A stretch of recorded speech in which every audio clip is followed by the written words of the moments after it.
মাননীয় স্পিকার, কিছুক্ষণ আগে আমাদের সর্বশ্রদ্ধেয় মাননীয় সাংসদ আন্দালিব রহমান পার্থ যখন বক্তব্য দিচ্ছিলেন, উনি যখন বললেন যে সংবিধান যারা ছুঁড়ে ফেলতে চায় তাদেরকে স্বাধীনতা বিরোধীর সাথে উনি অ্যালাইন করলেন, ত্যাগ করলেন মাননীয় স্পিকার। এবং তখন ট্রেজারি বেঞ্চের সম্মানিত মাননীয় মন্ত্রী যারা ছিলেন তারা সেটাকে টেবিল চাপড়িয়ে সেটাকে সমর্থন দিলেন। মাননীয় স্পিকার, গণতন্ত্রের জন্য যিনি আপোষহীন লড়াই করে গিয়েছেন বেগম জিয়া, উনি বলেছিলেন যেদিন জনতার সরকার প্রতিষ্ঠিত হবে, যেদিন এই পার্লামেন্ট জনতার সরকারের কাছে যাবে, এদিন এই সংবিধানকে ছুঁড়ে ফেলা হবে। ট্রেজারি বেঞ্চের যে মন্ত্রীরা ছিলেন তারা দীর্ঘদিন, তাদের সারা জীবন তারা বেগম জিয়ার সাথে রাজনীতি করেছেন। এই সংবিধান ছুঁড়ে ফেলার সাথে স্বাধীনতা যুদ্ধাপরাধীর অ্যালাইন করার যেটার হাততালি তারা দিয়েছেন, সেটির মধ্য দিয়ে বেগম জিয়াকে তারা মূলত অপমান করেছেন কিনা তারা সেটা ভেবে দেখবেন। মাননীয় স্পিকার, আমি বক্তব্য দেওয়ার জন্য অনেক কিছু রেডি করে নিয়ে এসেছিলাম। আমরা আইনমন্ত্রী বলেছেন রুশু পড়ার জন্য, তারপরে হফ পড়ার জন্য, মদিনা সনদ পড়ার জন্য পড়েছিলাম।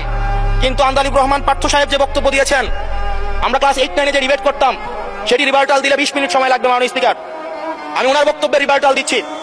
উনি বলেছেন যে আমি কোট করছি, উনি বলেছেন 72-এর সংবিধানের কিছু কিছু বিষয়কে ওনারা সম্মান দিয়েছেন। তার মানে কিছু কিছু বিষয়কে ওনারা সম্মান দেয় নাই। তার মানে এই অভ্যুত্থানের পরে এই সংবিধানের কিছু অংশ ওনারা মেনেছেন, কিছু অংশ ওনারা মানেন নাই। ওনারা কেবল ওই অংশটাই মেনেছেন যে অংশটা ওনাদের পক্ষে গিয়েছে, যে অংশটা ওনাদের বিপক্ষে গিয়েছে এই অংশটা ওনারা মানেন নাই। মাননীয় স্পিকার, এই ধরনের প্রকৃতি সম্পন্ন যারা আছে বাংলাদেশের পার্লামেন্ট, যারা দেখছেন তারা সিদ্ধান্ত নেবেন। যারা কখনো কখনো কনফর্মিস্ট, যারা কখনো কখনো রিফর্মিস্ট, তারা মূলত অপরচুনিস্ট। এখন আমি সংবিধানের কিছু কিছু ধারা মানবো, কিছু কিছু ধারা মানবো না। আমি কখনো কখনো সাংবিধানিক, কখনো কখনো আমি অসাংবিধানিক। মাননীয় স্পিকার, যখন ডক্ট্রিন অফ নেসেসিটির প্রশ্ন আসে, মাননীয় স্পিকার, এই এক্সিস্টিং সংবিধান অনুযায়ী যখন 7A এবং 7B বলবৎ থাকে, সেই জায়গা থেকে আইনজ্ঞরা, মাননীয় স্বরাষ্ট্রমন্ত্রী উনি থাকতে ভালো হতো। ডক্ট্রিন অফ নেসেসিটি মাননীয় স্পিকার 48-এর 3 অনুযায়ী রাষ্ট্রপতি সুপ্রিম কোর্টের মাধ্যমে একটা এই 106-এর অ্যাডভাইজরি একটা রুল আছে মাননীয় স্পিকার। এই অ্যাডভাইজরি রুলের মাধ্যমে সংবিধানের ফান্ডামেন্টাল কোনো বিষয় কম্প্রোমাইজ করা যায় না।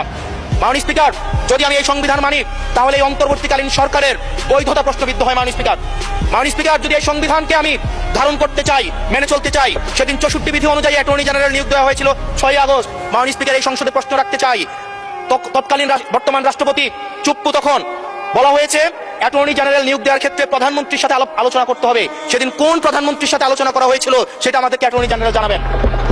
আমাদেরকে অ্যাটর্নি জেনারেল জানাবেন যেই হিয়ারিংটা হয়েছিল এই হিয়ারিং এ উনি উপস্থিত ছিলেন কিনা।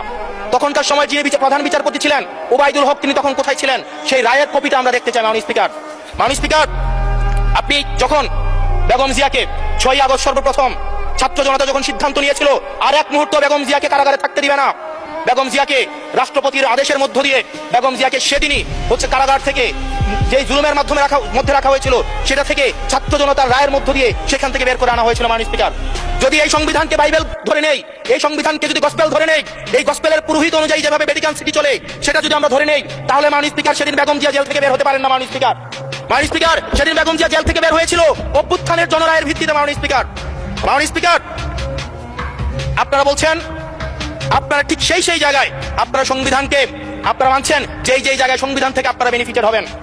মাননীয় স্পিকার, গ্রামের ভাষায় কথা আছে, বলতে চাই না যে গাং পার হইলে মাঝি কুন্দুলা ভাই।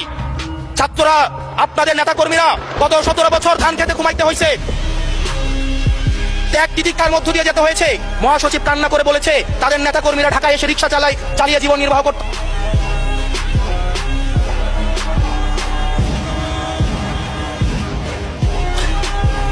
এক মিনিট বলেন। মাননীয় স্পিকার, আজকে দেখেন, আজকে লক্ষ লক্ষ নেতা কর্মী তাদের রক্ত দিয়েছে। ফ্যাসিবাদ বিরোধী প্রত্যেকটি রাজনৈতিক দল, কোন রাজনৈতিক দলকে বিশেষভাবে আমি আলাদা করতে চাই না, ফ্যাসিবাদ বিরোধী প্রত্যেকটি রাজনৈতিক দলের রক্ত, শ্রম, ঘামের মধ্য দিয়ে এই হাসিনার পতন হয়েছে।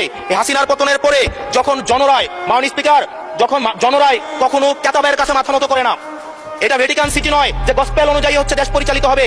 68% জনগণ তারা সিদ্ধান্ত জানিয়ে দিয়েছে এই সংবিধানের যেই বেসিক স্ট্রাকচারাল জায়গায় কোন জায়গাগুলোতে রিফরমেশন আনতে হবে। মাননীয় স্পিকার আন্দালিব রহমান পার্থ সাহেব বলেছেন যে অর্ডারে নাকি হচ্ছে সংবিধান সংস্কার পরিষদের গঠনটা নাই। উনি যদি একটু পরিশ্রম করতেন, জাস্ট একটা পাতা উল্টাইতেন, একটা পাতা পরেই বলা হয়েছে সংবিধান সংস্কার পরিষদ গঠন যদি হেজলযুক্ত। ধন্যবাদ মাননীয় সদস্য, ধন্যবাদ।